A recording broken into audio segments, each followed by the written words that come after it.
दिल्लीमध्ये अमुदान कंपनीतील स्फोटामध्ये आतापर्यंत 3 कंपन्यांमधून 12 कामगार बेपत्ता झालेत। आतापर्यंत 3 कंपन्यातून 10 मृतदेह सापडले असून आणखी काही अवशेषही सापडलेत। त्यापैकी तिघांची ओळख पटली असून इतर मृतदेहांची डीएनए टेस्ट मार्फत ओळख पटवली जाईल अशी माहिती मिळाली आहे।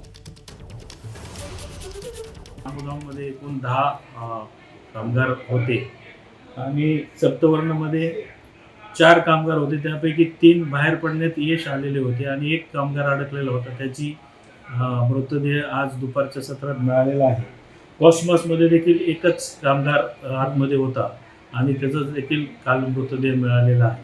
त्यामुळे मृतदेहांची संख्या 10 झालेली असून या टोटल मिसिंग कामगार 12 साधारण 2ची ओळख किंवा हे जे काही बॉडी पार्ट्स मिळालेले आहेत त्याच्या संपूर्ण खात्रीनंतर आपल्याला चित्र स्पष्ट होईल। एबीपी माझा, उघडा डोळे बघा नीट।